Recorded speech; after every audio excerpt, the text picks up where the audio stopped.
जानते हैं कि मलकुल मौत बच्चों की रूह को कैसे कब्ज करते हैं और क्या मरने के बाद कब्र में बच्चों से भी सवालों जवाब होते हैं और क्या बच्चों को भी कब्र उसी तरह से दबाती है जिस तरह के वो बड़ों को दबाती है और मरने के बाद बच्चों की रूहें कहाँ रहती हैं और काफिर और मुशरिकों के बच्चों के साथ मरने के बाद क्या सलूक किया जाता है।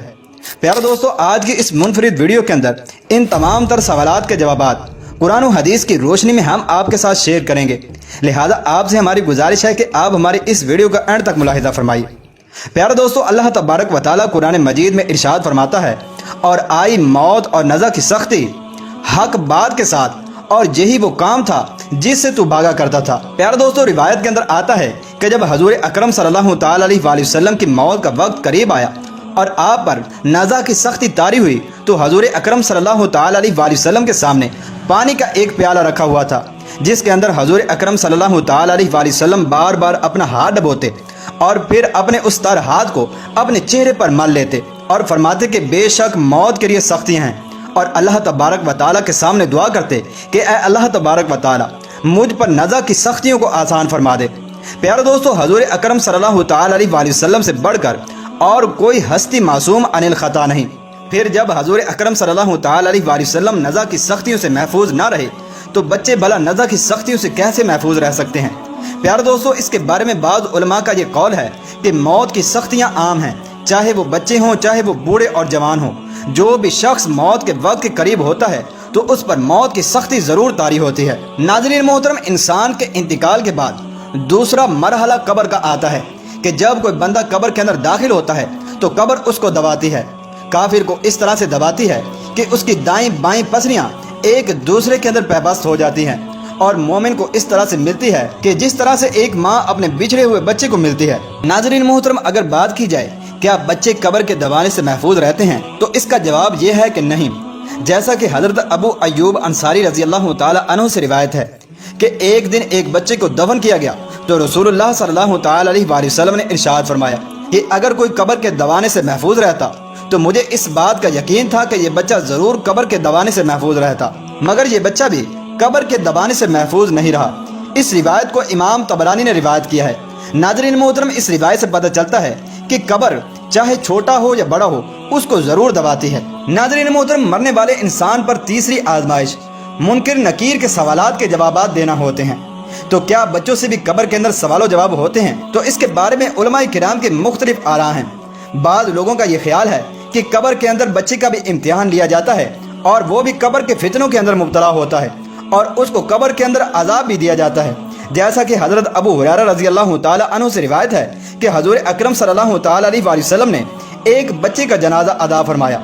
और बच्चे का जनाजा अदा फरमाने के बाद इस बच्चे के लिए यूं दुआ फरमाई कि ऐ अल्लाह इस बच्चे को अज़ाब कब्र से महफूज फरमा।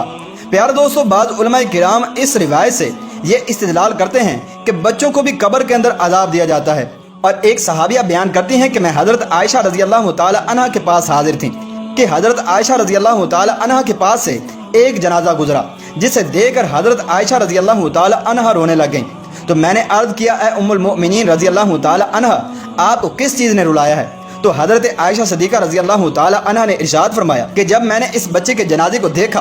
तो मुझे इस पर शफकत और मोहब्बत की वजह से रोना आ गया, क्योंकि मैं जानती हूँ कि जब ये कब्र के अंदर दाखिल किया जाएगा तो कब्र इसको भी ज़रूर दबाएगी। नाज़रीन मोहतरम, इन दोनों रिवायतों से ये साबित होता है कि बच्चों को भी कब्र के अंदर अजाब भी दिया जाता है और कब्र उसे दबाती भी है। और कब्र के अंदर बच्चों के इम्तिहानात और मुनकिर नकीर के सवालात का तज़किरा करते हुए उलमाए किराम का ये कौल है कि कब्र के अंदर अल्लाह तबारक व तआला इन बच्चों की अक्लों को कामिल कर देंगे। लिहाजा जब मुनकिर नकीर उनसे सवालात करेंगे तो अल्लाह तबारक व तआला बतौर इल्हाम उन बच्चों को इन सवालात के जवाबात अता फरमाएंगे, जिस पर वो बच्चे इन सवालात के जवाबात देंगे। नाज़रीन मोहतरम, जबकि एक तीसरी रिवायत के अंदर उलमाए किराम का ये कौल है कि वो बच्चे जो अच्छे और बुरे की तमीज़ भी नहीं कर सकते, वो कब्र के अंदर जब हजूर अकरम सल्लल्लाहु तआला अलैहि वसल्लम के बारे में सवाल किया जाएगा कि तू इस मर्द के मुतालिक क्या कहता था, तो वो किस तरह से हजूर अकरम सल्लल्लाहु तआला अलैहि वसल्लम की पहचान कर सकेंगे। लिहाजा हम ये कहते हैं कि कब्र के अंदर बच्चों से कोई इम्तिहान या सवाल जवाब नहीं होता,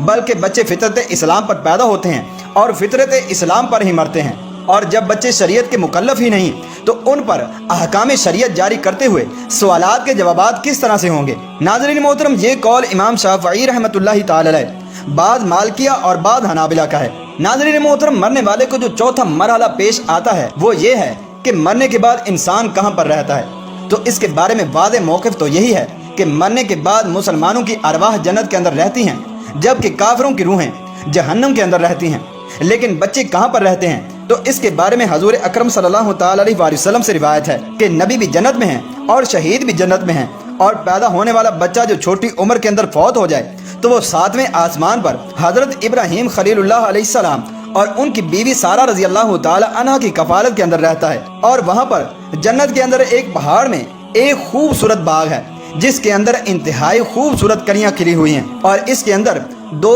خلد کی نہریں جاری ہیں، اور ان کے درمیان بچے کھیلتے اور کودتے رہتے ہیں، اور وہ حضرت ابراہیم اور حضرت سارہ رضی اللہ تعالی عنہ کی کفالت کے اندر رہیں گے، یہاں تک کہ ان کے والدین جب قیامت کے دن آئیں گے تو ان بچوں کو ان کے سپرد کر دیا جائے گا۔ اس کے بعد وہ بچے اپنے ماں باپ کے بارے میں اللہ تبارک و تعالیٰ کی بارگاہ کے اندر شفاعت کریں گے، تو ان کی شفاعت کو قبول کر کے ان کے والدین کی مغفرت کر دی جائے گی۔ ناظرین محترم، اب بات آتی ہے ان بچوں کی جو کافروں یا پھر مشرکوں کے ہیں۔ اس کے بارے میں بھی علماء کرام کے مختلف اقوال ہیں۔ بعض علماء کا یہ گمان ہے چونکہ بچے فطرت اسلام پر پیدا ہوتے ہیں، لہٰذا جو بچہ چھوٹی عمر کے اندر فوت ہو گیا تو وہ جنت کے اندر جائے گا، اور مرنے کے بعد ہی اللہ تبارک و تعالیٰ اسے جنت کے اندر داخل کر دے گا۔ جبکہ بعض علماء کا یہ قول ہے کہ ان بچوں کے بارے میں اللہ تبارک و تعالیٰ کیا فیصلہ فرمائے گا یہ اللہ تبارک و تعالیٰ ہی خوب جانتا ہے، آیا وہ انہیں جنت کے اندر بھیجے گا یا پھر جہنم کے اندر بھیجے گا۔ ناظرین محترم، ایسے علماء کرام حضور اکرم صلی اللہ تعالی علیہ وآلہ وسلم کی اس حدیث مبارکہ سے استدلال کرتے ہیں